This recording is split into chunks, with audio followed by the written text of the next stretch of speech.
এখন যৌবন যার মিছিলে যাবার তার শ্রেষ্ঠ সময়। এখন যৌবন যার যুদ্ধে যাবার তার শ্রেষ্ঠ সময়। হেলাল হাফিজের দুইটি কবিতার লাইন যৌবন নিয়ে, যৌবনের সংকট এবং সম্ভাবনা।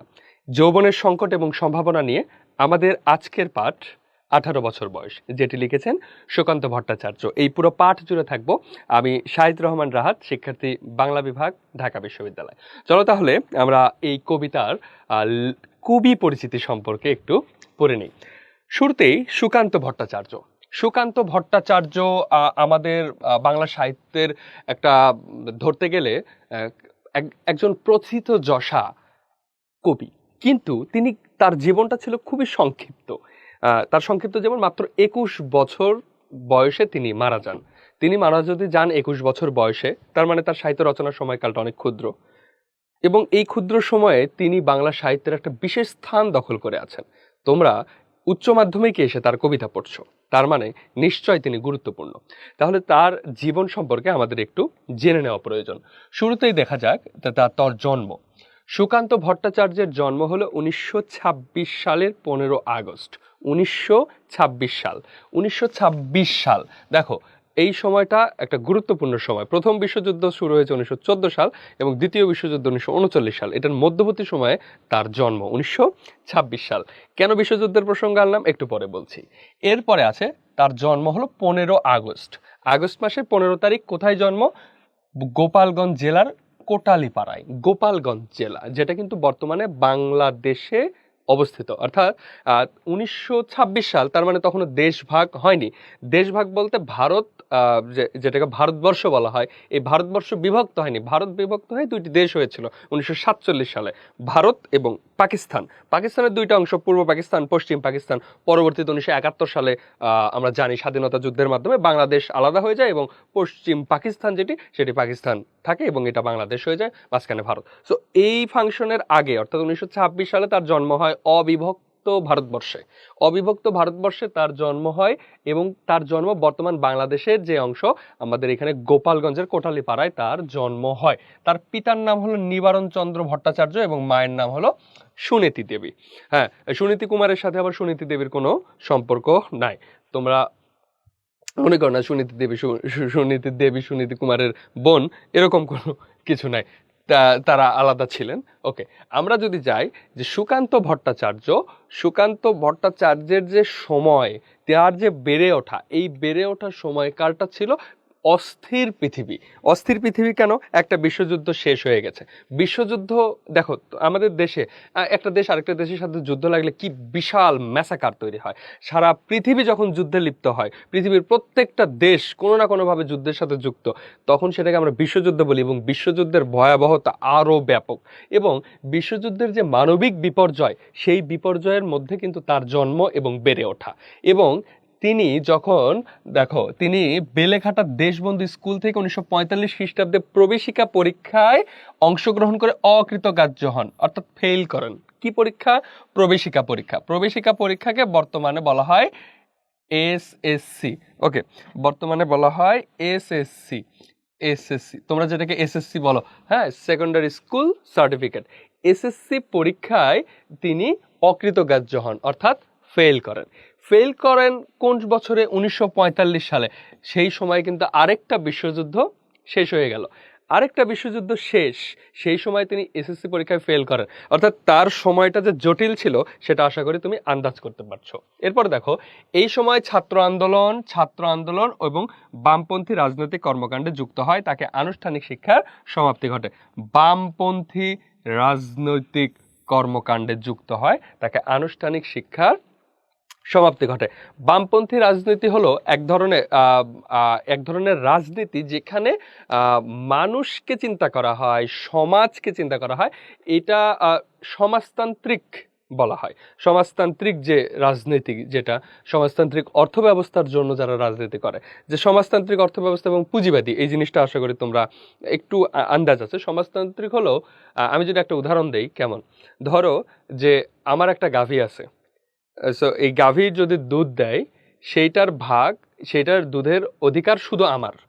শুধু আমি ওই গাভীর দুধ খাইতে পারবো, আমি চাইলে ওই দুধ দিয়ে মিষ্টি বানাইতে পারবো, বাজারে বিক্রি করতে পারবো, এবং ওইটা বিক্রি করে আমি আরো একটা গাভী কিনতে পারবো। সো এটার দায়ভার শুধু আমার। কিন্তু সমাজতান্ত্রিক ব্যবস্থায় এই সিস্টেমটা না। সমাজতান্ত্রিক ব্যবস্থা হলো আমার গাভী আমার, কিন্তু এই দুধের ভাগ আমার প্রতিবেশীর। সো সমাজতান্ত্রিক ব্যবস্থা একটা কাঠামো মেনটেন করা হয়। ওই যে একটা স্লোগান আছে না, কেউ খাবে কেউ খাবে না, তা হবে না তা হবে না। ব্যাপারটা অনেকটা এইরকম যে সমাজে অর্থনীতির একটা ব্যালেন্স রাখা হয়। সো এই যে অর্থনৈতিক ব্যালেন্স এবং পুঁজিবাদের বিপরীতে যে সামাজিকভাবে সবাই যেন একটা কাঠামোবদ্ধ মানুষ হিসেবে এবং সমাজটি যেন একটা স্থিতিশীল সমাজ হয়, যে অতি ধনী এবং অতি দরিদ্র এই দুইজনের মাঝখানে যেন ব্যালেন্স থাকে, এই ধরনের যে সমাজ কাঠামো বিনির্মাণের যে রাজনীতি, সেটা হলো সমাজতান্ত্রিক রাজনীতি।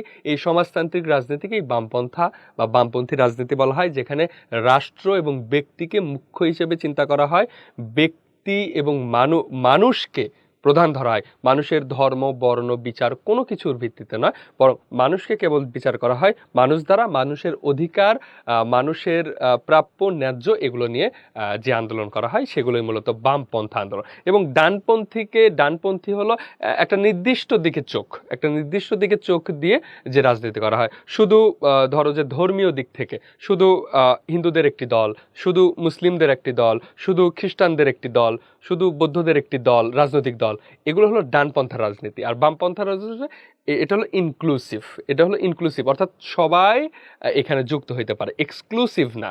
সো ইনক্লুসিভ যে রাজনীতি, সবাইকে নিয়ে ধর্ম বর্ণ নির্বিশেষে যে রাজনীতি, মানুষের জন্য রাজনীতি, সেটা হলো বামপন্থা রাজনীতি বলছি আমরা। তবে লেফটিস্টকে সেই সময় যেভাবে ব্যাখ্যা করা হতো, আজকের এই বাংলাদেশে এসে লেফটিস্টকে সেভাবে ব্যাখ্যা করা যায় না। লেফটিস্টরা অর্থাৎ বামপন্থী যারা, তারা আসলে সেই জায়গা থেকে চ্যুত হয়ে গেছে কিনা সেই প্রসঙ্গে আসছে না। কিন্তু তিনি বামপন্থী রাজনীতির সাথে ছিলেন এবং তিনি কমিউনিস্ট পার্টির একজন সদস্য ছিলেন। কমিউনিস্ট পার্টি ইন্ডিয়ার একজন বামপন্থী একটা বড় দল ছিল। ওকে, যুক্ত হওয়ার পর তার আনুষ্ঠানিক শিক্ষার সমাপ্তি ঘটে, অর্থাৎ তিনি এই যে রাজনীতিতে যুক্ত হওয়ার পর তিনি আর লেখাপড়া করেননি, তিনি কিন্তু এসএসসিতে ফেল করেছেন। আমরা বলতে পারি ম্যাট্রিক ফেল। তো কি হয়েছে, চলো ম্যাট্রিক ফেল লোকের পড়া তুমি ইন্টার পাস করবো, তার পড়া পইরা। সো এটাই হলো সফলতা। আমরা যদি দেখি কর্মজীবনে তিনি দৈনিক স্বাধীনতা একটি পত্রিকা, তার কিশোর সভা অংশের প্রতিষ্ঠাতা ছিলেন। প্রত্যেকটা পত্রিকার একটা করে অংশ থাকে, যেমন তুমি ধরো প্রথম আলো যদি পড়ো, প্রথম আলোর একটা আলাদা পেজ থাকে খেলাধুলা অংশ, আবার আরেকটা পেজ থাকে আন্তর্জাতিক অংশ, আরেকটা পেজ থাকে সম্পাদকীয়। তারপরে দেখবে যে সপ্তাহে কোনো একদিন অধুনা নামের একটা অংশ দেয়, কখনো নকশা দেয়, আগে একটা ছিল রস আলো দেয়। সো এটা প্রথম আলোর কথা বললাম। এরকম প্রত্যেকটা পত্রিকার একটা অংশ থাকে, যেমন করতোয়া পত্রিকার একটা অংশ দেয় সবুজ পাঠ। সো সবুজদের জন্য, নতুনদের জন্য যে লেখাগুলো। সো দৈনিক স্বাধীনতা একটা পত্রিকা, এই পত্রিকার যে একটা অংশ যেটিকে বলা হচ্ছে কিশোর সভা, এই কিশোর সভা যে অংশ, সেখানে কিশোররা লেখা পাঠাতো। কিশোর কারা? আমরা শৈশব, অর্থাৎ আমাদের জন্মের পর 6 বছর পর্যন্ত বা 12 বছর পর্যন্ত যে সময়কাল, সেটাকে আমরা শৈশব বলি। 6 থেকে 10 বছর বয়স, এই সময় জন্মের পর থেকে 10 বছর বয়স পর্যন্ত। তারপরে এই যে 12 থেকে ধরো যে 18 আগ পর্যন্ত মাঝখানে যে সময়টা, এটা হলো সময়টা কৈশোর। 18 পরবর্তীতে সেটা আমরাকে যৌবন বলি, তার পরবর্তীতে আমরা সেটা পরবর্তীতে আলোচনা করব। কিন্তু এখানে বলি কিশোর কারা? কিশোর হলো ওই যে তোমরা 6 থেকে 10 যে সময়টাতে তোমরা পড়াশোনা করো, এটা মূলত এই যে কিশোর অংশ। এই যে কিশোররা যে ধরনের লেখা পাঠাইতো, তাদের লেখা সম্পাদনা করতেন। কি করতেন? সম্পাদনা। মৃত্যুর আগ পর্যন্ত সম্পাদকের দায়িত্ব পালন করেছেন। সম্পাদনা কি? সম্পাদনা হলো যে কোনো লেখা কেউ যদি পত্রিকা অফিসে পাঠায়, সেই লেখা সরাসরি পত্রিকায় দিবে এমন না। ওই লেখাকে পরিমার্জন করতে হয়, ওই লেখা কিছু কাটছাট করতে হয়, তাকে দেখতে হয় যে এই লেখাকে আসলে দেওয়া যাবে কিনা, লেখা শিল্পগত মান, গুণগত মান ইত্যাদি ঠিক আছে কিনা, ইত্যাদি জিনিসপত্র চেক করে তারপরে কবিতা প্রকাশ করা হয়। এটাই হলো সম্পাদনা। তাহলে তিনি দৈনিক স্বাধীনতার যে কিশোর সভা অংশ ছিল, সেটার সম্পাদকের দায়িত্ব পালন করেছেন মৃত্যুর আগ পর্যন্ত। এরপরে দেখো যে তার কবিতার বৈশিষ্ট্য। তার কবিতা, আমরা বললাম যে তার কাব্যে অন্যায় অবিচার শোষণ বঞ্চনার বিরুদ্ধে বিদ্রোহ বিপ্লব ও মুক্তির আহ্বান জানিয়েছেন।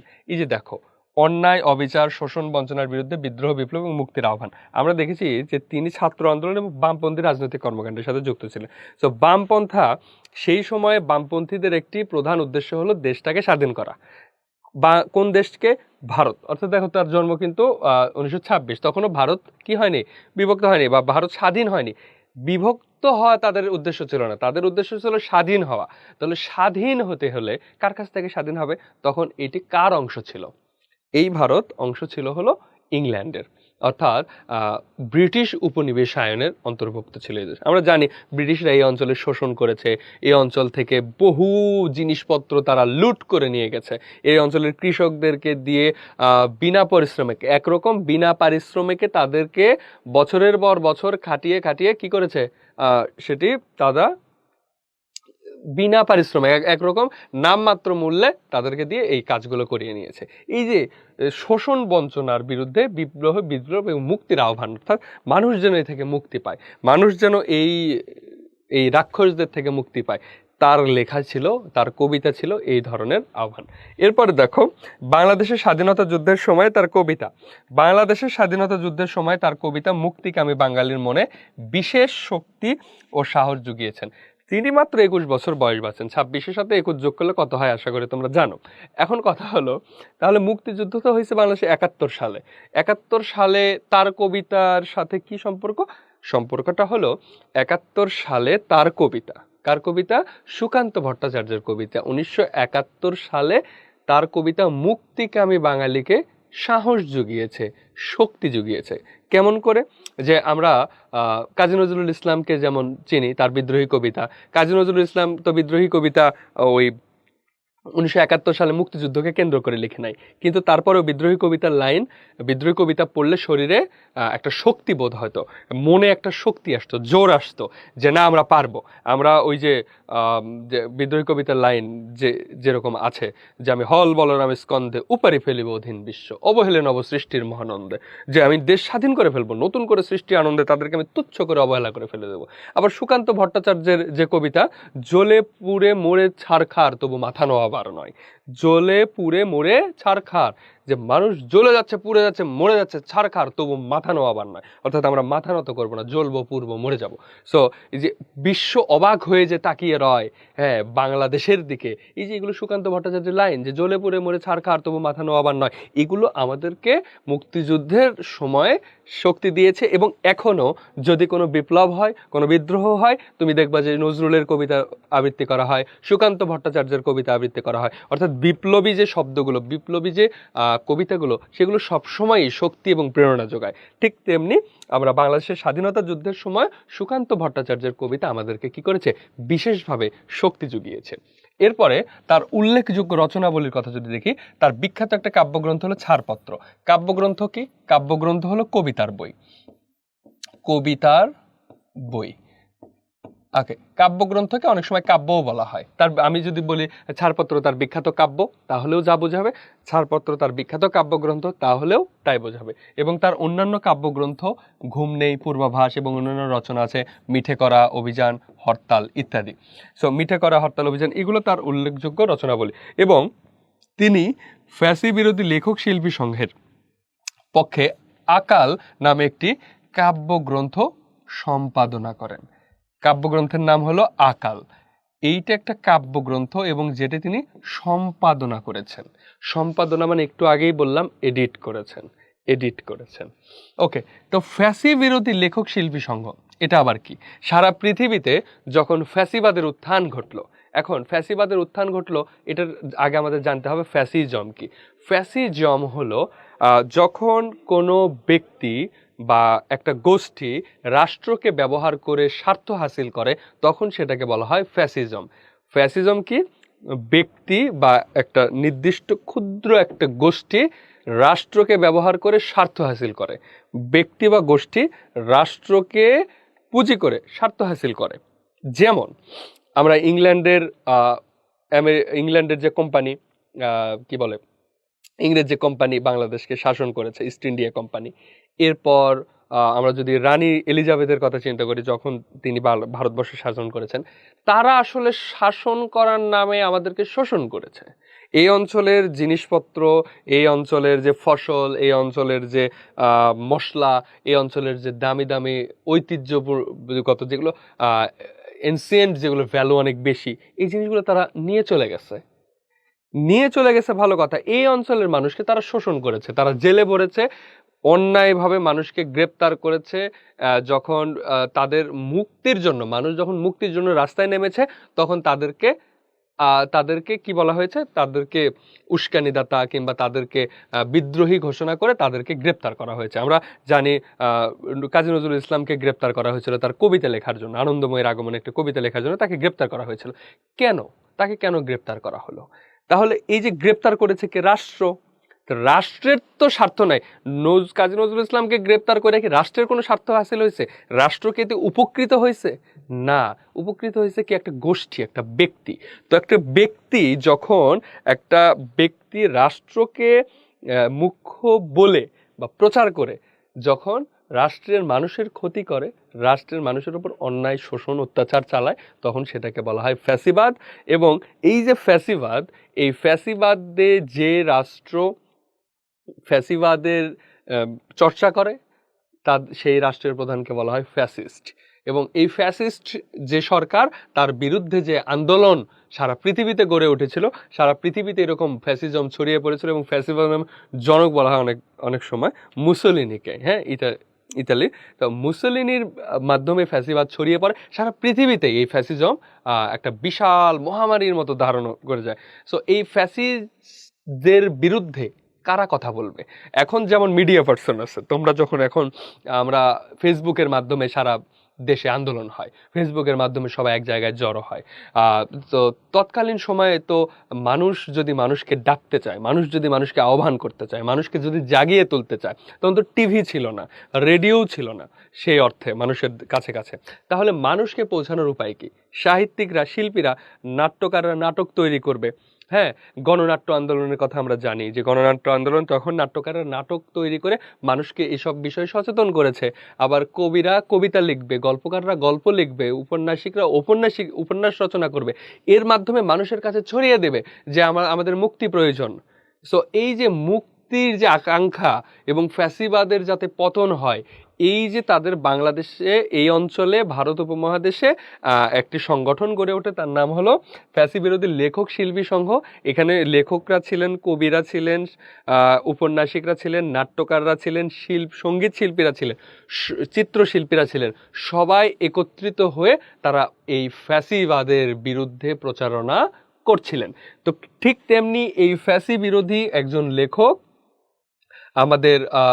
আমাদের ফ্যাসি বিরোধী লেখক সুকান্ত ভট্টাচার্য, তিনি একটি কাব্যগ্রন্থ সম্পাদনা করেন। অর্থাৎ অনেকেই সেখানে কবিতা পাঠিয়েছেন, সেই কবিতাগুলো তিনি এডিট করেছেন, পরিমার্জন করেছেন, সংশোধন করেছেন, তারপরে তিনি প্রকাশ করেছেন।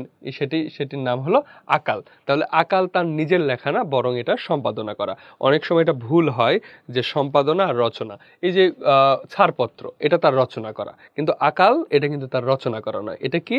এটা হলো তার সম্পাদনা করা। ওকে, আশা করি এই জিনিসটা তোমরা বুঝতে পেরেছো। এবং এই বিষয়গুলো সচেতন থাকতে হবে, যে আমাদের সূক্ষ্ম সূক্ষ্ম শব্দগুলো সম্পর্কে জানতে হবে।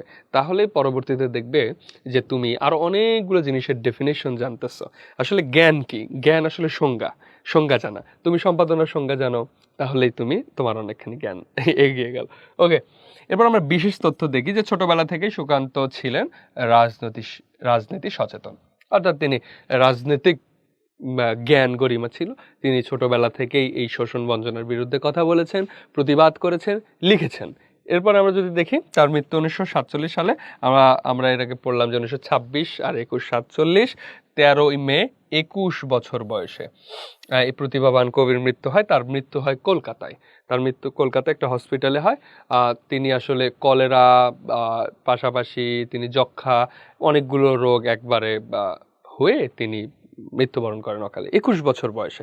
তার যে সাহিত্য রচনার সময়, এই সাহিত্য রচনার সময়কাল দেখো, একটা মানুষ জন্মের পর বুদ্ধি হয়, বেড়ে ওঠে, জন্মের পর থেকে তার লিখতে পারে না। জন্মের পর তো কথা বলা শিখতেই বেশ সময় লাগে, হাঁটা শিখবে, স্কুলে যাবে, তারপরে না, ধরো যে সে যদি 15 বছর বয়স থেকেও লিখে, তার মাত্র 6 বছর। সে যদি আরো একটু লিখে, মানে 14 বছর থেকে লিখে, 7 বছর। তাহলে একটা মানুষ মোটামুটি বুঝতে শেখে 14-15 বছর বয়সে। তাহলে এই সময় থেকে যদি লিখে তার রচনার অর্থাৎ তার সাহিত্য সাধনার যে সময়কাল ছিল সেটা মাত্র 7-8 বছর, সর্বোচ্চ ম্যাক্সিমাম 6-7 বছর বললে ভালো হয়। এই 6-7 বছরে তিনি যে ধরনের রচনা লিখে গেছেন, তিনি যেভাবে প্রতিবাদ জানিয়েছেন, তিনি যেভাবে মানুষের জীবনকে তুলে এনেছেন, মানুষের জীবনে দুঃখ। তোমরা ক্লাস 10-এ হয়তো রানার কবিতাটি পড়ে থাকবে, যে একজন ডাকপিয়ন বা রানার তার জীবনের যে ক্লান্তিকর মানে ক্লান্তিকর যে যাত্রা, সেটা যেভাবে আমরা পড়েছি, তার মাধ্যমে আমরা কিন্তু খেয়াল করেছি যে জীবন বোধের যে ব্যাপারটা, রাজনীতি সচেতন, মানুষকে নিয়ে ভাবনা, এটা তার ভেতরে ছিল। সো আমরা সুকান্ত ভট্টাচার্যের সাথে আমাদের বিদ্রোহী কবির কাজী নজরুল ইসলামের একটা মিল পাই, যে তার দুইজনই কি প্রতিবাদী লেখক, দুইজনই কি তার কবিতার মধ্যে তিনি মানুষকে অন্যায় অবিচার এগুলো নিয়ে লিখেছেন। সো আমরা যেটা বলতে পারি যে সুকান্ত ভট্টাচার্য যদি বেঁচে থাকতেন আরো কিছুদিন, তাহলে হয়তো আমরা আরেকজন নজরুলের দেখা পেলেও পেতে পারতাম। সো নজরুলরা দ্বিতীয়বার জন্মায় না, ইটস ওকে, কিন্তু পেতেই পারতাম, অর্থাৎ তার সেই সূচনাটা ছিল। একটা কথা আছে না যে মর্নিং শোজ দ্য ডে, সকাল দেখে বোঝা যায় যে দিন কেমন না যাবে। সো সুকান্ত ভট্টাচার্যের সেই সকালটা ছিল অসাধারণ, চমৎকার, কিন্তু আমরা অকালে তাকে হারিয়ে ফেললাম মাত্র 21 বছর বয়সে। তোমরা যারা এই ক্লাসটি করছো, তোমাদের বয়স কিন্তু 21-এর কাছাকাছি, এবং তোমরা নিজেদেরকে জিজ্ঞেস করো, আস্ক ইউরসেলফ, যে তোমরা এতদিনে কি করেছো। ওকে, এরপরে দেখো 18 বছর বয়স সুকান্ত ভট্টাচার্যের যে কবিতা, আমরা মূল কবিতায় চলে আসছি। আমাদের আজকের পাঠের যে আয়োজন, এখানে মূল কবিতাগুলোকে আমরা ধরে ধরে ধরে ধরে লাইন ধরে ধরে ধরে ধরে পড়বো। এতে হবে কি, কবিতার পেছনের গল্প, কবিতার সামনের গল্প, কবিতা নিয়ে কবিতা কেন লেখা হয়। তোমরা মনে করো যে কবিতার কি প্রয়োজন, বা কবিতাকে এত এভাবে লেখা হয় কেন। আমরা মধ্যযুগের কবিতাগুলো কেমন দেখতাম, যে মধ্যযুগের আমরা যদি মহুয়ার পালা কিংবা দেওয়ানা মদিনা, তোমরা এগুলো পড়েছো কিনা আমি জানি না, ইন্টারমিডিয়েটের বইতে আছে, দেখবা মহুয়ার পালা একটা অংশ আছে, যে 6 মাসের শিশুকন্যা পরমা সুন্দরী, রাত্রির নিশিকালে হুমরা তারে করলো চুরি, 1 2 3 করি 16 বছর যায়, খেলা কছরত তালে যতন শিখায়, বাদ্যা বাদ্যা করে লোকে বাদ্যাকন জনা, আন্ধার ঘরে ধুইলে কন্যা জলে কাঞ্চার সোনা। এই যে এই ধরনের যখন রচনাগুলো আমরা পড়ি, এগুলো বর্ণনা ধর্মী, অর্থাৎ একটা নির্দিষ্ট জিনিসের বর্ণনা। আবার ধরো, যখন তুমি মাইকেল মধুসূদন দত্তের বিভীষণের প্রতি মেঘনাদ যে অংশটা, ওটা তো মেঘনাদ বধ কাব্যগ্রন্থের একটা নবম স্বর্গ থেকে নেয়া ছোট্ট একটা অংশ। তাহলে এই ছোট্ট অংশ, এই অংশটি শুধু বর্ণনা দেখবে, যে কনভারসেশন ধরনের, কবিতার মধ্যে কথোপকথন হচ্ছে, এটা মহাকাব্য যেহেতু এই জন্য কথোপকথন আছে, কিংবা বর্ণনা, শুধু বর্ণনা। কিন্তু আধুনিক যে কবিতাগুলো আমরা পড়ি, যে আধুনিক কবিতাগুলোতে সেই বর্ণনাটা আমরা পাই না, বরং আধুনিক কবিতা পড়লে মনে হয় প্রত্যেকটা কথাগুলো কেমন জানি অদ্ভুত, বিচ্ছিন্ন, তাই না? তাহলে এগুলো বলার মানে কি? তো এগুলো বলার কি মানে সেটা আমরা আস্তে আস্তে জানবো। তার আগে আমরা এই কবিতা সম্পর্কে একটু জানি, যে 18 বছর বয়স, এই বয়সটাকে আসলে কি দ্বারা কি বোঝায়, 18 বছর বয়স দ্বারা কি বোঝায়। দেখো, আমি শুরুতে ক্লাস শুরু করেছি হেলাল হাফিজের একটা কবিতার 2টা লাইন দিয়ে, এখন যৌবন যার মিছিলে যাবার তার শ্রেষ্ঠ সময়, এখন যৌবন যার যুদ্ধে যাবার তার শ্রেষ্ঠ সময়। অর্থাৎ যৌবনের যে গল্প, সেটাই হলো 18 বছর বয়স। যৌবনের ভেতরে সংকট আছে এবং সম্ভাবনা আছে, সংকট এবং সম্ভাবনা, এই দুইটার মিশ্রণই হলো 18 বছর বয়স। আমাদের জীবনে অনেকগুলো ভাগ আছে, যেমন শৈশব আছে, শৈশব, কৈশোর, যৌবন, তারপরে বৃদ্ধ, শৈশব, কৈশোর, যৌবন, বৃদ্ধ। দেখো, শৈশব আমরা বলতে পারি 1 থেকে 10-12 বছর পর্যন্ত, এটা শৈশব। তারপরে এই যে 12 থেকে ধরো 18 পর্যন্ত, এটা কৈশোর, হ্যাঁ কৈশোর। তারপরে যৌবন হলো 18 থেকে, মানুষের যৌবন বিষয়টা আসলে বেশ ইন্টারেস্টিং। আমরা ধরলাম 50 বছর, আবার ধরো 50 50+ থেকে এটা হলো বৃদ্ধ বলা হয়। সরাসরি বৃদ্ধও বলা যায় না, আবার 80+ও আছে, যেটাকে পৌর বলা হয়। সো নানা কনসেপ্ট অনুযায়ী আমরা মানুষের বয়সের শ্রেণী বিভাগ করে থাকি। সো তোমরা যখন স্কুলে, প্রাইমারি স্কুলে পড়তে, সেই সময়টা হলো তোমাদের ওই যে শৈশবকাল। শৈশবকালে তোমরা স্কুলে কেবল যাওয়া আসা শুরু করেছো বা প্রাইমারি স্কুলে পড়ো। তো আমরা কৈশোর সময়টা কাটাইছি কোথায়? কৈশোর সময়টা কাটাইছি কোথায়? এই যে হাই স্কুল এবং কলেজ, এই সময়টা কৈশোর। এবং কৈশোর আর যৌবন, এই দুইটার মাঝখানে কৈশোরকে বলা হয় অ্যাডোলেসেন্ট, অর্থাৎ বয়সন্ধিকাল, এইটার মধ্যেই পড়ে। সো তার 18 বছর বয়স মানে কি? যে 18 বছর বয়স মানে হলো যৌবন। 18 বছর বয়স তারা যৌবন বোঝায়। এখন খেয়াল করো, 18 বছর বয়স মানে যদি যৌবন বোঝায়, তার মানে কি 17 বছর, 17 বছর 11 মাস 30 দিন তার বয়স, সে যুবক না। কিন্তু আবার যখন 18 হয়েছে সে যুবক। ব্যাপারটা এমন না। যৌবন ব্যাপারটা একটা মানুষের ভেতরে, বা মানে সার্টিফিকেট অনুযায়ী কিংবা ডেট অফ বার্থ অনুযায়ী, তার জন্ম হওয়ার পর 18 বছর বয়সের আসলেই তার যৌবন আসবে, ব্যাপারটা এরকম না। 18 বছর বয়সকে এখানে এক্স্যাক্টলি একটা খাতা কলমে কাগজের বয়স হিসেবে দেখানো হয়নি, বরং 18 বছর বয়সকে দেখানো হয়েছে যে একটা নির্দিষ্ট বৈশিষ্ট্য সম্পূর্ণ, অর্থাৎ যৌবনের বৈশিষ্ট্য সম্পূর্ণ। যৌবনের বৈশিষ্ট্য কি? যৌবন কি ভয় পায়? যৌবন কি কোনো কিছুতে পিছু হটে? যৌবনে কি কি হয়? এই বৈশিষ্ট্যগুলো দেখো। একটা ছেলে, আমরা ঢাকা শহর সহ সারা বাংলাদেশে বিভিন্ন শহরে দেখবা যে ছোট ছোট ছেলে মেয়ে, তার বয়স হয়তো 13-14 বছর বয়স। সে একটা সে একটা হোটেলে কাজ করে। হোটেলের বয়গুলো আছে না, দেখবা যে পানি দিয়ে যায় হোটেলে। তারপরে ঢাকা শহরে লেগুনা বা বাসের টাকা তোলে। আবার ধরো যে দেখবো মানুষের বাসায় বা কলকারখানায় ওই যে নাট বল্টুগুলো কুড়িয়ে রাখে ছোট ছোট ছেলে মেয়ে, তাদের বয়স 18 হয় নাই, তাদের বয়স ওই 15-16 বা 12-13-14। সে সারাদিন কাজ করে হয়তো বা 200 টাকা বা 150 টাকা পায়। এই টাকা দিয়ে বা সারাদিন সে ফুল বিক্রি করে, বেলুন বিক্রি করে, বা নানাভাবে সে অর্থ উপার্জন করছে। রাতে গিয়ে হয়তো ল্যাম্পপোস্টের আলোতে কিংবা ওই পথ শিশুদের যে স্কুল আছে সেখানে গিয়ে একটু পড়াশোনাও করছে। এই 150 টাকা গিয়ে তার মার হাতে তুলে দিচ্ছে, অথবা তার বাবা মা কেউ বেঁচে নেই, তার একটা ছোট একটা বোন আছে, তার বোনের সে দেখাশোনা করছে। এই ছেলেটার কাঁধে একটা বড় দায়িত্ব। সে, তার বয়সকে আমরা 18 বলতে পারি। সো 18 বছর বয়স একটা রেসপন্সিবিলিটি নেওয়ার বয়স।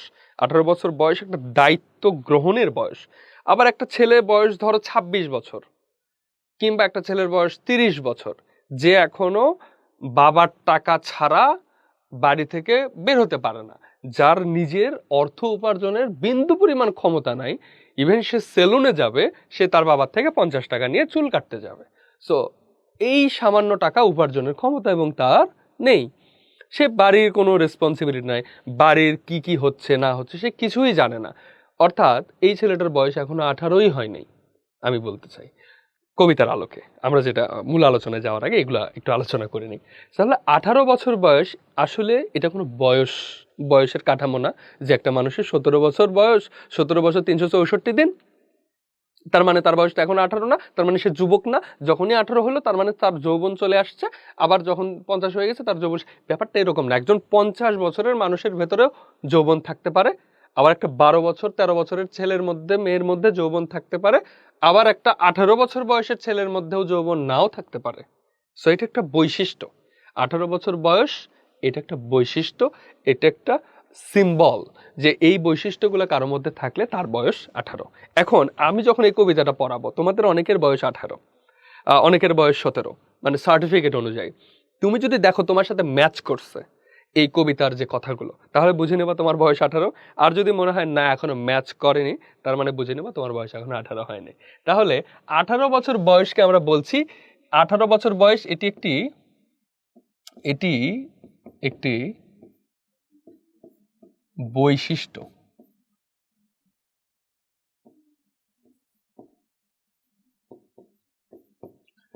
ওকে, তাহলে আমরা বৈশিষ্ট্য বলছি। কেন বৈশিষ্ট্য বলছে? 18 বছর বয়সকে একটা বৈশিষ্ট্যের মধ্যে ফালাইতেছে কেন, সেটা একটু দেখি যে কি বৈশিষ্ট্য। 18 বছর বয়স হলো দুঃসহ, দুঃসাহসিক, দুঃসাহসিক এবং সহজে সহনশীল নয় এরকম। সো 18 বছর বয়সের ছেলেদের, মেয়েদের বা 18 বছর বয়সী কারোর ভেতরে এই দুঃসাহসিকতা থাকে, দুঃসহ। এরপরে স্পর্ধায় ন্যায়, মাথা তোলবার ঝুঁকি। এই যে মাথা তোলবার ঝুঁকি যে বললাম, এই শব্দটা দেখো, মাথা তোলবার ঝুঁকি মানে কি? নিজের ভার বহনের ঝুঁকি, নিজের নিজের ভার বহন, এটুকু লিখলাম। নিজের ভার বহন। 18 বছর বয়স কি দুঃসহ, দুঃসাহসিক, সহজে সহনশীল নয় এরকম, দুঃসাহসিক 18 বছর বয়স। স্পর্ধা, স্পর্ধা মানে কি? মানে শক্তির সাথে স্পর্ধা, মানে ব্যাপার আছে না স্পর্ধার সাথে, হ্যাঁ আমি এটা পারবো, এটা স্পর্ধার সাথে আমি বললাম যে হ্যাঁ এটা আমি পারবো, হ্যাঁ এটা আমি করবো, এটা স্পর্ধা।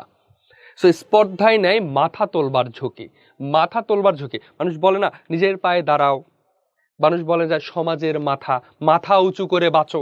মাথা উঁচু করে বাঁচো মানে কি? এই যে পায়ের ওপর মানে পায়ের আঙ্গুলের ওপর ভর দিয়ে গোড়ালি উঁচু করা, এটাকে মাথা উঁচু করা বল না। মাথা তোলবার ঝুঁকি মানে হলো নিজের ভার বহন করা। অর্থাৎ তোমার তো একটা ডেইলি এক্সপেন্স আছে, তুমি তো ভাত খাও, তুমি তো কাপড় পরো, তুমি তো ঘুরতে যাও, তুমি তো গাড়িতে ওঠো, তোমার তো এক্সেসরিজের দরকার হয়, তুমি একটা জায়গায় থাকো, বাসস্থানের দরকার হয়। সো এগুলো কখন হয়? 18 বছর বয়সে। দুঃসহ, মানুষ নিজেকে বহন করা শেখে। কৃষিভিত্তিক সমাজে কোনো ছেলের বয়স যদি 18 হইতো, তাহলে তাকে জমি জমা আলাদা করে দেয়া হতো, তাকে গরু ছাগল আলাদা করে দেয়া হতো, যে তুমি এখন বাবা নিজে কাজকর্ম করে নিজের ভার নিজে বহন করো। কিন্তু এখনকার সময় 18 বছর বয়স পর্যন্ত বাবা মাই পালে। বাবা কলেজে পড়ো, প্রাইভেট পড়ো, পড়াইতেছি, বাসায় থাকো, পড়ো, ইউনিভার্সিটি পার হয়ে যাওয়ার পর তোমাকে ছেড়ে দেয়। ইউনিভার্সিটি পার হওয়ার পর এখন আমাদের 18 বছর হয়। কিন্তু 18 বছর বয়সকে সুকান্ত ভট্টাচার্য বলছে 18 বছর বয়স দুঃসহ, স্পর্ধায় নেয় মাথা তোলবার ঝুঁকি। অর্থাৎ নিজের ভার বহনের সক্ষমতা তৈরি হয়, কারো প্রতি নির্ভরশীলতা না, বাবার প্রতি না, মায়ের প্রতি না, দাদার প্রতি না, দাদির প্রতি না, নিজেই নিজের অবলম্বন, নিজেই নিজেকে চালিয়ে নেওয়ার যে শক্তি, যে বৈশিষ্ট্য, সেটা হলো 18 বছর বয়সের প্রধান এবং প্রথম বৈশিষ্ট্য, স্পর্ধায় নেয় মাথা তোলবার ঝুঁকি। 18 বছর বয়সেই অহরহ, অহরহ মানে কি? মানে রেগুলারলি, অহরহ মানে বলে না ঢাকা শহরে অহরহ অ্যাক্সিডেন্ট হইতেছে, তার মানে কি? Regular accident. অহরহ মানে হলো খুবই রিপিটেডলি, অহরহ। বিরাট দুঃসাহসেরা দেয় উকি, বিরাট দুঃসাহসেরা দেয় উকি। মানে এই বয়সটা আসলে খুবই দুঃসাহসিক কাজ করার মতো। কারণ 18 বছর বয়সে প্রথমত মানুষের কোনো ভয় থাকে না। দেখবা যে বেশিরভাগ ওই যে বাইকার যারা জোরে বাইক চালায়, তুমি খেয়াল করে দেখবা এদের বেশিরভাগই হলো যুবক, এবং এদের রক্ত গরম, এবং এরা কোনো কিছু তো ভয় পায় না। কেন ভয় পায় না? তার অনেকগুলো কারণ আছে। যে 18 বছর বয়সে তার কোনো পিছু টান থাকে না, অর্থাৎ তার কোনো সংসার হয় না, বউ বাচ্চা নাই প্রথমত। বাবা মার সাথে তার একটা তার বাবা মার সাথে তার সম্পর্ক অবশ্যই ভালো, কিন্তু বাবা মা তার উপর নির্ভরশীল না। অর্থাৎ সে না ইনকাম করলে হয়তো বাবা মা খেতে পারবে না, এরকম না। বাবা মা তখনও ইয়ং থাকে। এরপরে তার মেধা আছে, চিন্তা, শরীরে রক্ত আছে, কোনো কোথাও কেটে গেলে কি হয়, সাথে সাথে শুকিয়ে যায়। সো ইত্যাদি নানা বিষয়ে তার ভেতরে একটা শক্তি বিরাজ করে, যে শক্তির কারণে সে যে কোনো রিস্ক নিতে পারে। এই যে বিরাট দুঃসাহসেরা দেয় উকি, যে কোনো দুঃসাহসিক কাজ করতে 18 বছর বয়স অগ্রণী ভূমিকা পালন করে। যে কোনো লড়াই সংগ্রামে দেখবা যে এদের বয়স, এরা সবার আগে। বৃদ্ধরা যায় না, বৃদ্ধরা তো নড়তেই পারে না। যারা বৃদ্ধর আগে, ধরো বিবাহিত মিডল এজের মানুষ, এরাও যাবে না, কারণ বাসায় বউ বাচ্চা আছে। সে যদি আন্দোলনে গিয়ে একটা গুলি খায়, বউ বিধবা হয়ে যাবে, বাচ্চা এতিম হয়ে যাবে। হ্যাঁ, তার একটা ভয় আছে, একটা পিছু টান আছে। আবার ধরো যে শিশু, ও তো কিছু বুঝে না, ও তো একটা ইট উঠাইতে গেলে ওর অবস্থা খারাপ। ধরো ন্যায়সঙ্গত আন্দোলনের কথা বলছি। সো কিন্তু 18 বছর বয়স, এদের শরীরে প্রচুর শক্তি থাকে, রোগ প্রতিরোধ ক্ষমতা থাকে। এই বয়সে দেখবা যে কারো অসুখ বিসুখও তেমন হয় না। সো এই যে কিছুই হয় না, হু কেয়ার, ডোন্ট কেয়ার একটা ভাব থাকে, এই জন্য তার বিরাট বিরাট দুঃসাহসিক কাজ করার ক্ষমতা জাগে। যেমন 18 বছর বয়স বা এই বয়সে, যেমন আমার একটা গল্প আছে। আমি 18 বছর বয়স না ঠিক, না ওই সময়ের আশেপাশে আমার আমার বাড়ি হলো বগুড়াতে। বগুড়া শহর থেকে আরো ভেতরে একটা গ্রামে।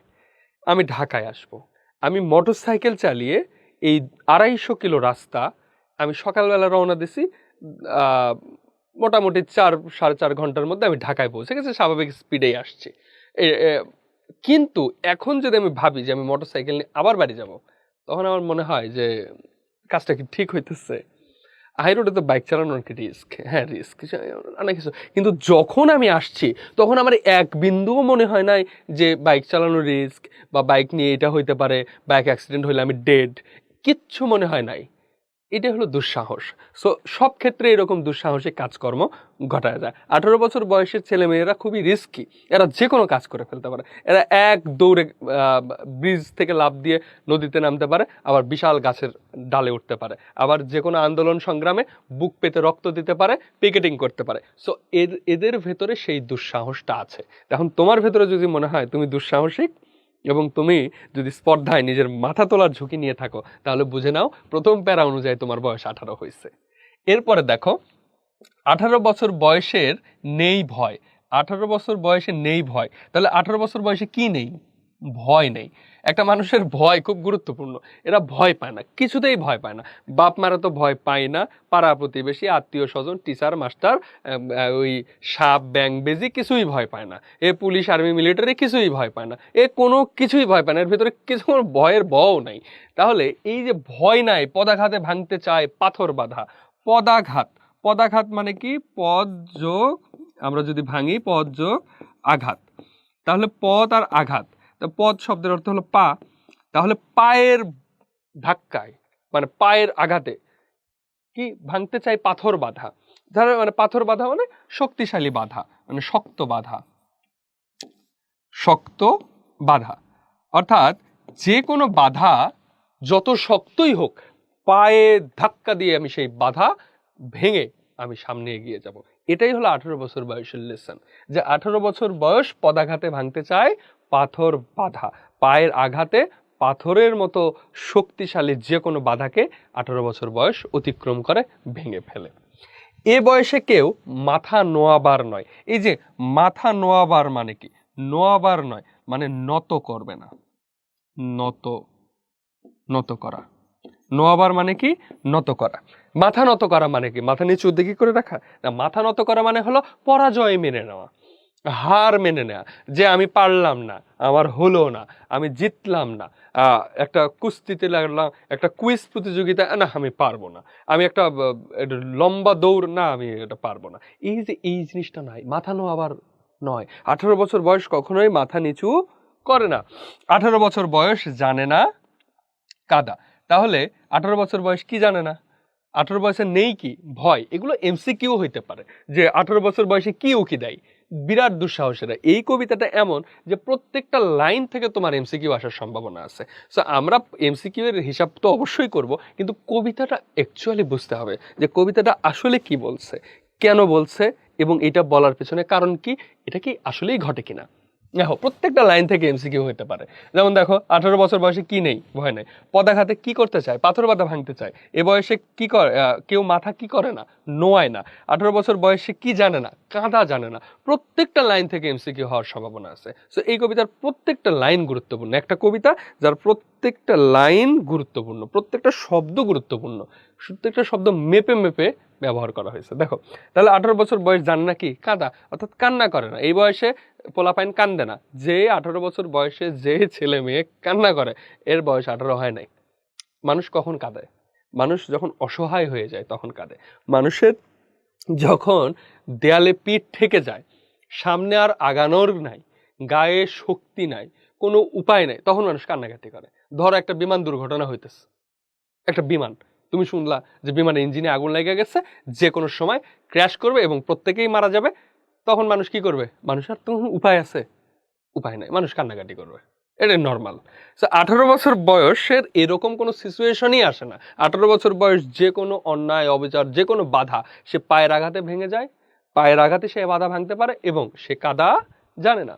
এরপরে দেখো, এ বয়স জানে রক্তদানের পুণ্য। এই বয়স জানে রক্তদান, রক্তদান মানে কি ব্লাড ডোনেশন, হসপিটালে গিয়ে ও পজিটিভ রক্ত লাগবে, যাই এক ব্যাগ দিয়ে আসি, এই রক্তদান না।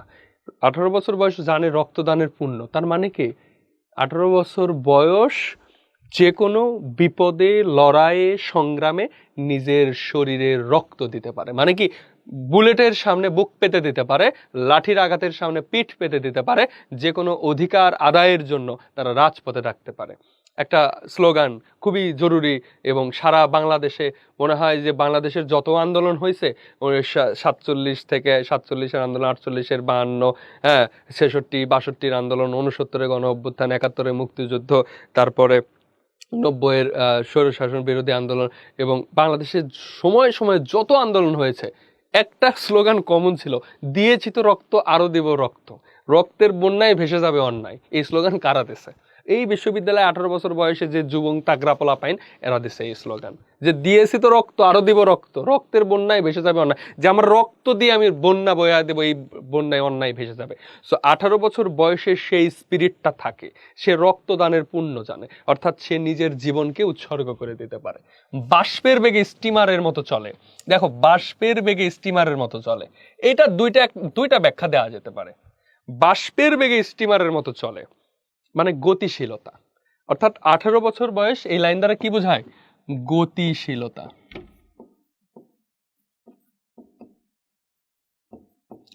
অর্থাৎ বাষ্পের বেগে স্টিমারের মতো চলে, এখানে দুইটা ব্যাখ্যা দিতে পারি। এক হলো গতিশীলতা, আরেকটা দিতে পারি যে তার জন্ম যেহেতু তিনি যখন লেখালেখি করছেন সেই সময়টা আসলে প্রথম বিশ্বযুদ্ধ এবং দ্বিতীয় বিশ্বযুদ্ধের পর, যখন যন্ত্র সভ্যতার দিকে পৃথিবী ধাবিত হচ্ছে। পৃথিবী কিসের দিকে ধাবিত? কৃষি নির্ভরতা থেকে শিল্প নির্ভর পৃথিবীর দিকে যাচ্ছে, কৃষি নির্ভর থেকে শিল্প নির্ভরের মাধ্যমে কোথায় যাচ্ছে? যন্ত্রের দিকে ধাবিত হচ্ছে ধীরে ধীরে। সো এখানে তিনি তো ঝর্ণার প্রবল স্রোতের কথা বলতে পারতেন, ঝর্ণার যে নায়াগ্রার যে ফল সেটার কথা বলতে পারতেন, কিংবা খরস্রোতা নদীর কথা বলতে পারতেন, তিনি পদ্মার কথা বলতে পারতেন, পদ্মার স্রোতের মতো চলে বলতে পারতেন। সেটা না বলে তিনি বলছে বাষ্পের বেগে স্টিমারের মতো চলে, এখানে একটা যন্ত্র আছে। তাহলে যন্ত্র সভ্যতা যেমন গতি, এই 18 বছর বয়সের তেমন গতি। এই সভ্যতাকে তিনি অ্যাকসেপ্ট করে নিয়েছেন, কারণ এটা অ্যাকসেপ্ট করতেই হবে, কারণ অ্যাকসেপ্ট না করলে তো তুমি পিছিয়ে পড়ে যাবা। তাহলে বাষ্পের বেগে স্টিমারের মতো চলে, এটা আসলে 18 বছর বয়সের গতি বোঝানো হয়েছে। তখনকার দিনে এটাই সবচেয়ে স্পিডি যানবাহন ছিল। এখন না স্পিড বোট আরো নানা ধরনের যন্ত্রপাতি আছে, আরো দ্রুত চলে, কিন্তু সেই সময়ের বাষ্পচালিত যে ইঞ্জিনগুলো ছিল এগুলোই সবচেয়ে স্পিডি, মানে জোরে চলতো। তাহলে 18 বছর বয়স সেই সবচেয়ে দ্রুত চলছে।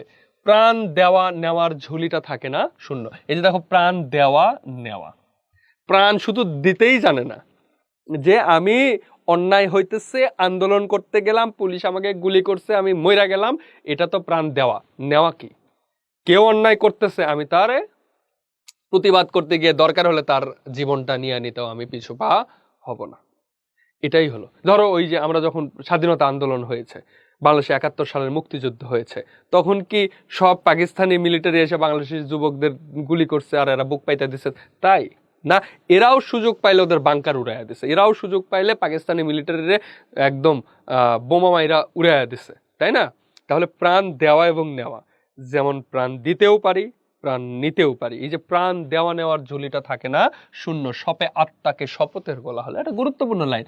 সপে মানে ডেডিকেট করে দেওয়া আত্মাকে, নিজেকে, নিজের যে আত্মা আছে এটাকে ডেডিকেট করে দেয় কোথায়? শপথের কোলাহলে, কোনো একটা সৎ উদ্দেশ্যে নিজেকে, সৎ উদ্দেশ্যে নিজেকে কি করে দেয়? সৎ উদ্দেশ্যে নিজেকে বিসর্জন দেয়। বিসর্জন অর্থাৎ কোন একটা সৎ উদ্দেশ্যে নিজেকে বিসর্জন দেওয়ার শপথ। হ্যাঁ, সৎ উদ্দেশ্যে নিজেকে বিসর্জন। সপে আত্মাকে, সপে মানে কি ডেডিকেট করে, সপে দেওয়া। সপে দেওয়া মানে কি? আমি তোমার চরণে সপে দিলাম, হ্যাঁ তোমার চরণে আমার সকল সুখ সপে দিলাম, যে তোমার চরণে আমার যত সুখ আছে আমি তোমার সব তোমার পায়ের কাছে এনে দিলাম। সঁপে দেওয়া, ডেডিকেট করে দেওয়া, সপে আত্মাকে, যে নিজের আত্মাকে ডেডিকেট করে দেয় কিসে? শপথের কোলাহলে, একটা সৎ উদ্দেশ্য, যে কোনো সৎ উদ্দেশ্যে এই যুবকরা, এই 18 বছর বয়সের তরুণরা কি করে? নিজেকে বিসর্জন করে দিতে পারে। সেই শপথ নাই, আগামী দিনের সুন্দর প্রত্যাশার জন্য, সুন্দর আগামীর প্রত্যাশায় তারা কি নিজেকে বিসর্জন দেয়। 18 বছর বয়স ভয়ঙ্কর, এই বয়সকে ভয়ঙ্কর বলা হইতেছে। 18 বছর বয়স ভয়ঙ্কর কেন? ভয়ঙ্কর দেখো, তোমরা খেয়াল করবা যে মানুষের জীবনের অনেকগুলো পিরিয়ড থাকে, এই পিরিয়ডের মধ্যে সবচেয়ে ভয়ঙ্কর পিরিয়ড হলো 18 বছর বয়স। একটা ছোট বাচ্চা, সে সহজে বকে যায় না। বকে যাওয়া বলতে কি, দেখো বাবা মার কাছে ছোটবেলায়, জন্মের পর তো বাবা মার কাছেই থাকে, তারপরে দেখো স্কুলে যায়, স্কুলে থেকে বাসায় আসে, কিন্তু যখন সে কলেজে উঠে, বা যে যখন ক্লাস 10 থেকে কলেজ, এই সময়টা হলো তার 18 বছর বয়সে সেই ট্রানজ্যাকশন। এই সময়ে কি হয়? এই সময়ে তারা নানা রকম ঝামেলার মধ্যে পড়ে, অনেক ধরনের বন্ধু বান্ধব পায়, অনেক ধরনের যন্ত্রণা, বিদগ্ধতার মধ্যে দিয়ে যায়। এই জন্য এই বয়সটা ভয়ঙ্কর। কেন? যে মানুষ যদি, ওই যে বলে না নষ্ট হয়ে যাওয়া, তো নষ্ট কখন হয়? নষ্ট কিন্তু ওই মায়ের কোলে থেকে হয় না, আবার বুড়া বয়সেও কারো নষ্ট হইতে দেখবে না, নষ্ট হয় এই যৌবনে। একটা ছেলে খুবই ভদ্র, হ্যাঁ খুবই ভদ্র, পড়াশোনা করে ঠিক মতো, হ্যাঁ সে কোনো কিছুর মধ্যে নাই, হঠাৎ দেখবা যে তার বন্ধু বান্ধব কোনোভাবে ইনফ্লুয়েন্স কইরা তারে ভিন্ন পথে নিয়ে গেছে। সে হয়তো দুষ্ট ছেলেদের সাথে মিশতেছে, সে হয়তো একটা কোনো গ্যাং ব্যাংয়ের সাথে চলাফেরা করতেছে। সো এইটা তো মায়ের কোলে থেকেও হয়নি, বুড়া বয়সেও হয় না। এটা কখন হয়? এই বয়সে। এই বয়সটা আসলে খুবই মানে রেকলেসলি, ওই যে ভয় নাই, 18 বছর বয়সে নেই ভয়, নেই সংশয়, কিচ্ছু নাই, খালি শক্তি, মানে প্রাণ ভরা শক্তি, শরীর ভরা শক্তি, মন ভরা শক্তি। এই যে শক্তি, এই যে শক্তির কথা বলা হচ্ছে, 18 বছর বয়স ভয়ঙ্কর। 18 বছর বয়সে সব কিছু ভয়ঙ্কর হয়ে ওঠে, তাজা তাজা প্রাণে অসহ্য যন্ত্রণা। এই যে তাজা তাজা প্রাণ, যা আমাদের প্রাণগুলো খুবই তাজা, তাজা মাছের মতো তাজা, হ্যাঁ তাজা মাছ তো দেখেছো একদম ত্রিং ব্রিং করে, তো প্রাণ প্রচন্ড তাজা। 18 বছর বয়স, তাজা তাজা প্রাণে অসহ্য যন্ত্রণা। এই অসহ্য যন্ত্রণা আসলে কি? প্রাণে কেন যন্ত্রণা হবে 18 বছর হইলে? অন্যায় অবিচার দেখে নিজের ভেতরে তৈরি হওয়া ক্ষোভ। চারদিকে অন্যায়, দেখো একটা জায়গায় একটা ছেলে, আহ একটা লোক একটা রিক্সা থেকে একটা আম, মহিলার ভ্যানিটি ব্যাগ নিয়ে দৌড় দিল। তোমার মনে হবে ওরা যদি আমি ধরতে পারি, ওরা আমি জায়গায় রাস্তার মধ্যে পুঁততাম। বুঝতে পারছো? তার ভেতরে এই যে রাগ, এই রাগটা দেখবে একটা বুড়া মানুষ দেখতে চিন্তেছে, ঠিক আছে গেলাম, হেঁটে গেলাম। কিন্তু তুমি, তোমার যার বয়স 18, সে যদি ওটা ধরতে পারে, ওটা সাইজ করে দেবে। আবার দেশে একটা অন্যায় হইতেছে, দেশের অত টাকা লুটপাট, তোমার মনে হবে যে যেই লুটপাটের সাথে জড়িত, আমরা যদি পাইতাম চামড়া তুলে নিতাম। তাহলে এই যে সমাজের অসঙ্গতি দেখে নিজের ভেতরে যে তৈরি হওয়া ক্ষোভ, রাগ, এটাই হলো তাজা তাজা প্রাণে অসহ্য যন্ত্রণা, ভেতরের অনুভূতি।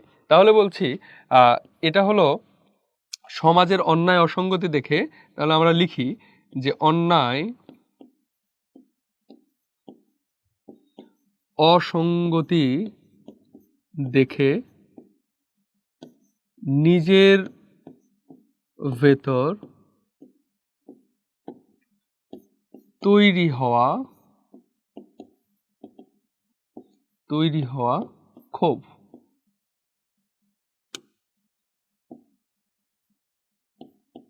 তাহলে চারদিকের অন্যায় দেখে নিজের ভিতরে যে তৈরি হওয়া ক্ষোভ, জেদ, এটাই হলো তাজা তাজা প্রাণে অসহ্য যন্ত্রণা।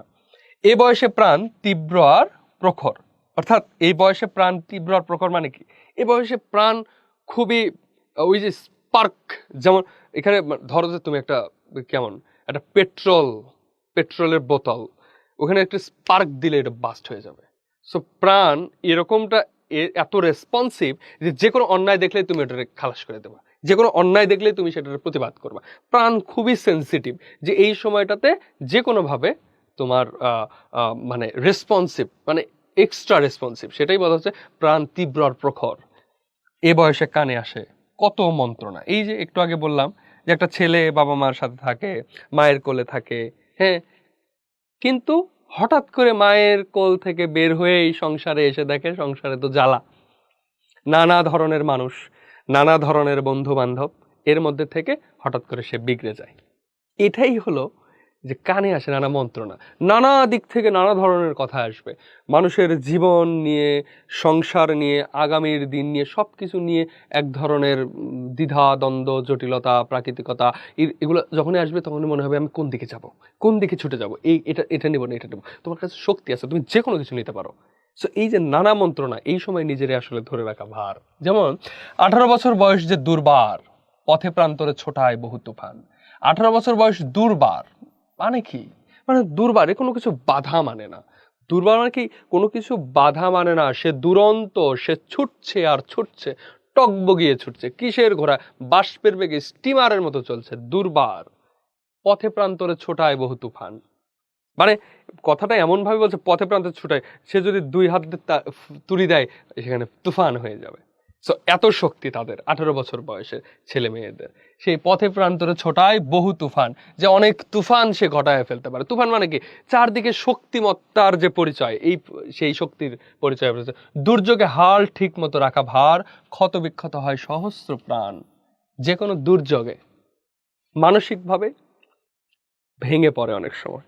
দুর্যোগ, এই 18 বছর বয়সকে আবার দুর্যোগের সাথেও তুলনা করা যায়, যে এটা এই সময়টা ওই যে প্রাণ তীব্র আর প্রখর, কানে আসে নানা মন্ত্রণা, যে কোনো সময় যে কোনো দিকে চলে যাওয়ার একটা সম্ভাবনা থাকে। তাহলে সেটাই বলছে যে দুর্যোগে হাল ঠিক মতো রাখা ভার।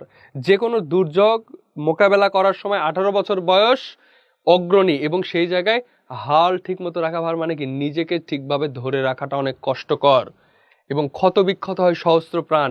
এবং নিজেকে ধরে রাখতে, ওই যে শপথের কোলাহলে নিজেকে ধরে রাখতে অনেক সময় নিজেকে ক্ষত বিক্ষত হতে হয়, নিজেকে ভেঙে চুরে ফেলতে হয়।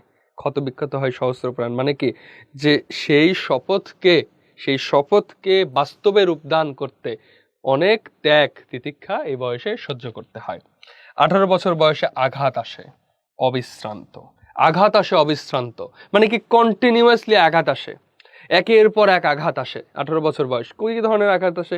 এই যে তোমার পরীক্ষা, তারপরে ধরো তুমি ধীরে ধীরে বড় হচ্ছ, তোমার প্রতি রেসপন্সিবিলিটি বাড়ছে, তুমি নিজেকে বহন করছো, তারপর তুমি, তোমার বাবা মা ধীরে ধীরে বৃদ্ধ হয়ে যাচ্ছে, তাদের চিন্তা, চাকরি, সংসার চালানো, নিজের রোজগার, নিজের সুস্থতা, প্রিয়জনের সুস্থতা, জীবন, মন, সব কিছু মিলে মনে হয় প্রতি মুহূর্তে আঘাত আসে। একে একে হয় জড়ো এ বয়স কাললি লক্ষ দীর্ঘশ্বাসে, এ বয়স কাঁপে বেদনায় থর থর। অর্থাৎ 18 বছর বয়সের যেমন শক্তি আছে, যেমন সংকটও আছে। শক্তি আর সংকট, সম্ভাবনা আর সংকট, একে একে হয় জড়ো কালো লক্ষ দীর্ঘশ্বাসে। অর্থাৎ এ বয়সে অনেক সময় মানুষ ভেঙে পড়ে, অনেক সময় মনে হয় ক্লান্ত হয়ে যায়, মানে মনে হয় যে না আমি আর পারছি না। এটা শক্তির মাধ্যমে অনেক সময় বুঝায় যে হ্যাঁ এমন হতে পারে, কিন্তু আসলে তা হয় না। এ বয়স কাঁপে বেদনায় থর থর। এ বয়স কাঁপে কেমন? বেদনায় থর থর। যে বেদনা পায়, অনেক সময় বোধ হয় যে না আমি ভয় পাচ্ছি, না আমার হচ্ছে না, ইত্যাদি নানা ধরনের চিন্তা ভাবনা আসে, বেদনায় থর থর কাঁপে, কিন্তু আলটিমেটলি কিন্তু তা হয় না। এরপরে দেখো, তবু 18 শুনেছি জয়ধ্বনি। তবু কি? 18 শুনেছি জয়ধ্বনি। 18 বছর বয়সে লক্ষ লক্ষ মানে কালো লক্ষ দীর্ঘশ্বাসে, দীর্ঘশ্বাস আছে, বেদনায় কাঁপে থরথর, নানা কিছু, কত কিছু হয়, কিন্তু অ্যাট লিস্ট সবার শেষে তবু 18 শুনেছি জয়ধ্বনি। জয়ধ্বনি মানে কি? বিজয় উল্লাস, সবাই একসাথে চিৎকার করে ওঠে, ইয়েস হুররে, এই যে একসাথে চিন্তা বিস্ফোরণ, যে জয়ধ্বনি, আমরা জয় করেছি, আমরা পেরেছি, যে আমরা পারবো, আমরা পারি। 18 শুনেছি জয়ধ্বনি। অর্থাৎ এই বয়সটা কি হয়? জয় করে সবকিছু, সবকিছু বেদনায় থরথর কাঁপে, সে লক্ষ্য দীর্ঘশ্বাসে অবিশ্রান্তভাবে ক্লান্ত হয়, সে ভেঙে পড়ে, তার উপর আঘাত আসে, কিন্তু সে জয় করে। এ বয়স বাঁচে দুর্যোগে আর ঝড়ে। অর্থাৎ যে কোনো প্রতিকূল পরিস্থিতিতে, যে কোনো প্রতিকূল পরিস্থিতিতে এ বয়স টিকে থাকে, এ বয়স বাঁচে দুর্যোগে আর ঝরে। প্রতিকূল পরিস্থিতিতে কি এ বয়স টিকে থাকে।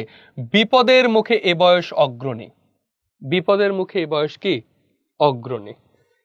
যে কোনো বিপদে অগ্রণী মানে কি এগিয়ে যায়, এগিয়ে যায়। অর্থাৎ যে কোনো বিপদে সবার আগে 18 বছর বয়সে পোলাপাইন গিয়ে হাজির, সে রেডি, সে সবার আগে চলে যাবে। 18 বছর বয়সে বিপদে হয় অগ্রণী। এ বয়স তবু নতুন কিছু তো করে।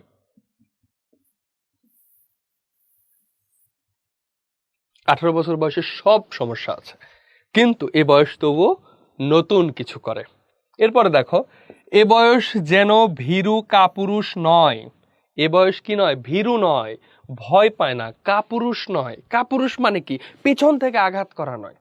মানে এই বয়স বুকে বুক মিলিয়ে চোখে চোখ রেখে কথা বলার বয়স। কাপুরুষ না, ভয় পায় না, পিছে আসে না, এগিয়ে যায়, অগ্রণী। সে এগিয়ে যায়, দুর্বার গতিতে এগিয়ে যায়, বাধা পেলে পায়ের আঘাতে পাথর ভেঙে আগায়। তো এটাই বলছে, ভীরু কাপুরুষ নয়, পথ চলতে এ বয়স যায় না থেমে। যে পথ চলার সময় এ বয়স থেমে যায় না। ওই যে কোনো বাধা আসুক, পায়ের আঘাতে পদাঘাতে সে পাথর ভেঙে সামনে এগিয়ে যায়।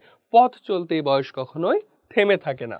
তাই থেমে যায় না এই বয়সে। তাই নেই কোনো সংশয়, অর্থাৎ এই বয়সে কোনো সংশয় নাই। সংশয় মানে কি, হ্যাঁ আমি করবো কি করবো না, যাবো কি যাবো না, খাবো কি খাবো না, দেখবো কি দেখবো না, বলবো কি বলবো না, এটাই হলো সংশয়। 18 বছর বয়সে কোনো সংশয় নাই। সে চরমভাবে এগিয়ে যায়, সে কাপুরুষ না, সে থেমে থাকে না, সে এগিয়ে যায়। এবং এই এই কবিতার সবচেয়ে ম্যাজিক্যাল লাইন হলো এটা, এদেশের বুকে 18 আসুক নেমে। এদেশের বুকে 18 আসুক নেমে, অর্থাৎ 18 বছর বয়সের যেই বৈশিষ্ট্যগুলো আমরা পড়লাম, ভয় নেই, 18 বছর বয়সের সংশয় নেই, 18 বছর বয়স ভীরু কাপুরুষ নয়, 18 বছর বয়স পদাঘাতে ভাঙতে চায় পাথর বাঁধা, 18 বছর বয়স চলে বাষ্পের বেগে স্টিমারের মতো, 18 বছর বয়স প্রাণ দেওয়া নেওয়ার ঝুলিটা থাকে না শূন্য, 18 বছর বয়স জানে রক্তদানের পুণ্য, 18 বছর বয়স কাঁপে বেদনায় থর থর, 18 বছর বয়স এবছর তবু নতুন কিছু তো করে, তবু 18 শুনেছি জয়ধ্বনি। কতগুলো বৈশিষ্ট্য, তাই না? এতগুলো বৈশিষ্ট্য, এই বৈশিষ্ট্যগুলো যেন আমাদের দেশে নেমে আসে। অর্থাৎ আমার দেশ ব্যক্তি হিসেবে আমি যেমন ভয় পাই না, আমার রাষ্ট্র যেন আমি রাষ্ট্র হিসেবে ভয় না পাই। ব্যক্তি হিসেবে আমি যেন ভীরু নই, আমার দেশ রাষ্ট্র হিসেবে এমন যেন ভীরু না হয়। ব্যক্তি হিসেবে আমি যেন পদাঘাতে ভাঙতে চাই পাথর বাধা, রাষ্ট্র হিসেবে রাষ্ট্রের যতই বাধা আসুক আমি যেন সেটা অতিক্রম করতে পারি।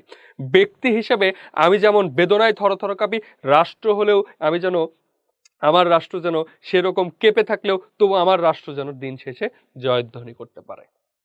অর্থাৎ এই লাইনটি হলো মূল কথা, এই কবির মূল কথা তিনি বলেছে যে তারুণ্যের যে শক্তি, তারুণ্যের তারুণ্যের যে শক্তি, তারুণ্যের শক্তিকে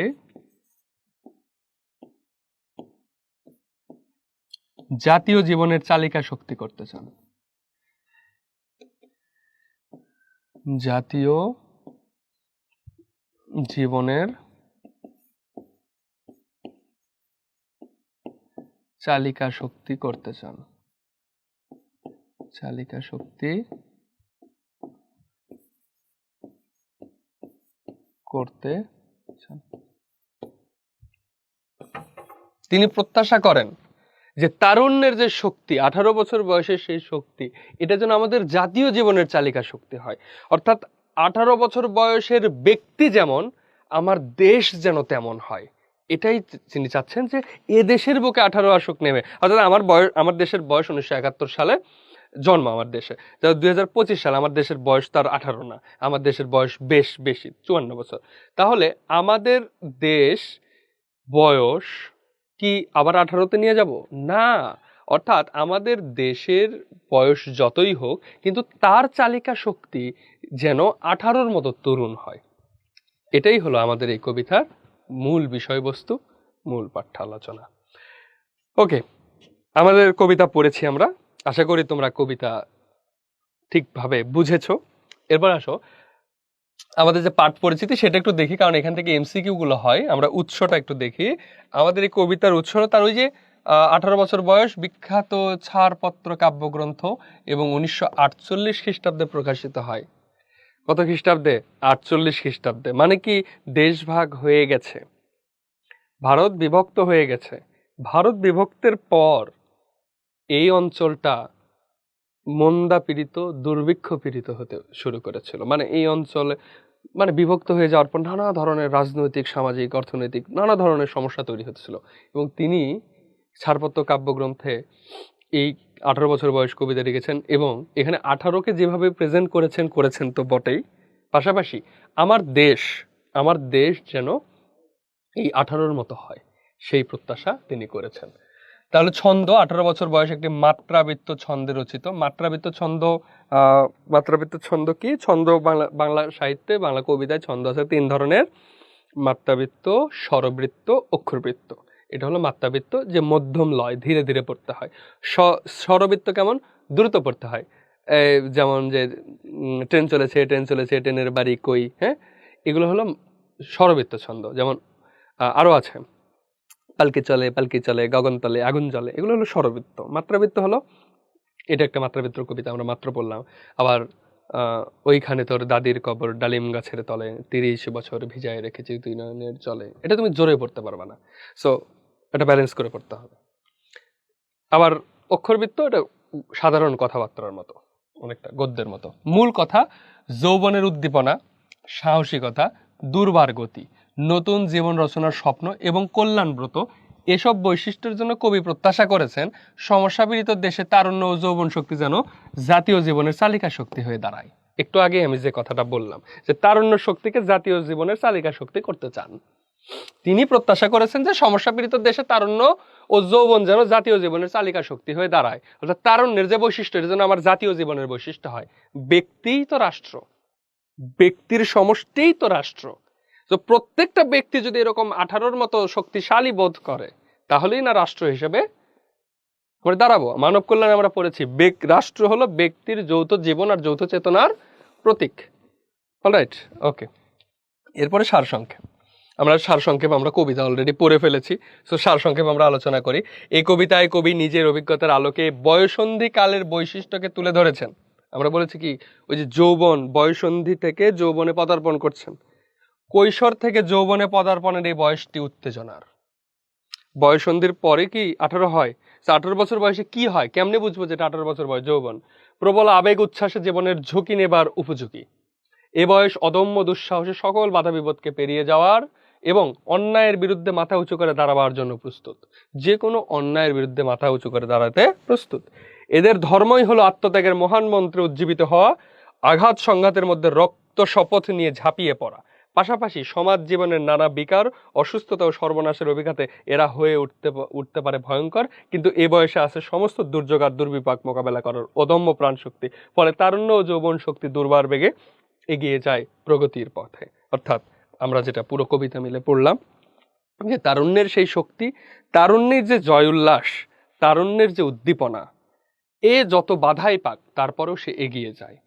এই যে এগিয়ে যাওয়ার যে প্রসেসটা, এগিয়ে যাওয়ার প্রসেসে কবি চেয়েছেন যে এটা যেন আমাদের জাতীয় জীবনের সবাই আমরা এভাবে এগিয়ে যাই।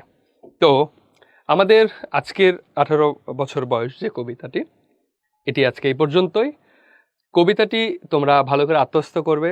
কবিতার যে পাঠ পরিচিতি, লেখক কবি পরিচিতি, শব্দার্থ টিকা, সে সব কিছু ভালো করে পড়বে।